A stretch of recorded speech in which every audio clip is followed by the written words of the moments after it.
Hey guys, welcome back to the Snap Ring Chronicles. Today is another vintage Ratchet video. But before we start, if you enjoy this type of content or you find it interesting, could you please give me a like, share, and consider subscribing to my channel. Alright, today we have an Armstrong Ratchet. It's a half-inch drive. It's an Armstrong number SAB-51, and on the back it says forged in the USA, and the letters are forged, raised forged lettering, not engraved letters. There's no hole at the end to hang these up, and these are pretty flat handles, and the heads are pretty flat also. There's not too much width on the heads. And from what I read, these were possibly a military issue. Armstrongs, I know Armstrong in the mid 40s or the early to mid 40s, they started making a similar ratchet to this. That one was the number SA-51 without the B, and that one looked to be chromed. This one looks this one doesn't look chromed at all. I saw some ads for these. People were selling them and they were saying that they came painted green. I'm not sure if that was original paint or what the story is there. This one, I don't really see any green on this one, but I can tell this wasn't really chromed. It was, if this is some kind of coating or if it's just patina, but it's pretty black or grayish black. And this is how you switch the mechanism. Another interesting thing about this ratchet is in the middle here, it has a ball detent in the middle of the switch. I would guess that's to keep the switch from sliding back. Like, you know, if you were ratcheting and this got bumped, somehow it would keep it, the ball detent would keep the switch from sliding all the way to the other side. So that's kind of interesting. Yeah, you can see it there. It's a spring-loaded ball, and they pinned it in place here. There's no way to get it through the back. Okay, so let's open it up and see what it looks like. The head has two screws here, and I'm not sure if these are original screws. I doubt it. I mean, the color match is really good, but they just seem like they're not original, because the ends are kind of cut uneven.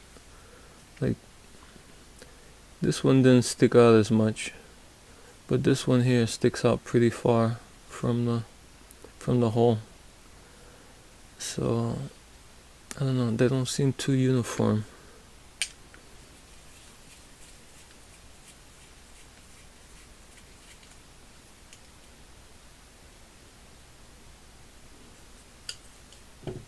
Okay, and you lift up on the anvil and the plate pops out.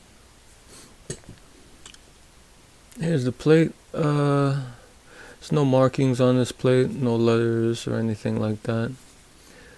It's a pretty decent plate. Not very thick, but thick enough. And here's the gear. There's 24 teeth on this gear, so it's pretty heavy duty. There's the ball detent, looks pretty clean, well done. Let's see the strength. Seems pretty solid. Pretty good grab on the ball detent there. So that's how that looks, and this is the inside of the mechanism. It's pretty typical mechanism. Looks a lot like the Plum mechanism, the Plum Proto mechanism, where you have the sliding switch in the middle, in between two pawls, and springs underneath each pawl. And you compress one pawl with the switch, and the other one pops out. So it's pretty time-tested mechanism. You know, pretty reliable. Here's the spring. I'm not sure if these are the original springs either, because they kind of stick out a little bit over the edge there, and they kind of like hit the plate some, so they don't fit all the way underneath the lip there. See how they kind of stick out a little bit over and hit the plate. So I can't vouch for if these are original springs. They're probably not. And this is what the paws look like. They just have one, they're flat on top, just one tooth, and they're rounded at the bottom, and they have a little protrusion that sticks out, and that protrusion you stick in the hole there at the bottom, and it helps stabilize the paw. Here's the other paw. It's identical to the first paw, and the spring. Yeah, not sure if these are original springs. So the springs and the screws might not be original. And here's the switch. Looks a little bit different than the Plum switch. And it has the protrusion here on the top that goes into the hole right here on the plate to stabilize the switch.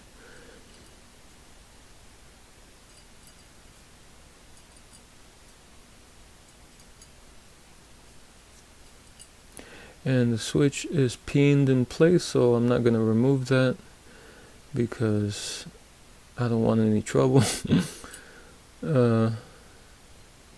If I break this, I probably won't be able to find another switch or pendulum, so I just leave well enough alone and just leave that like that. Okay, to get this back together, you just take your paws, you drop them back in the hole there. There's a little indent at the bottom that cradles the paw. Just drop them in like that. Okay.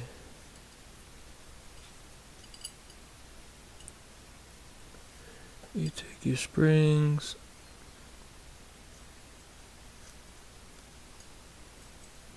Okay.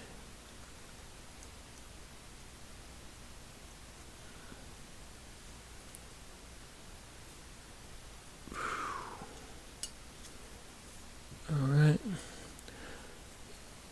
Then you put the spring in, and then you switch with the switch to compress that side so you can get the spring into this side here. Okay. And like I said, the spring sticks out over the edge. So now you take your gear and you drop it in to your mechanism, and this is what it looks like when it's ratcheting.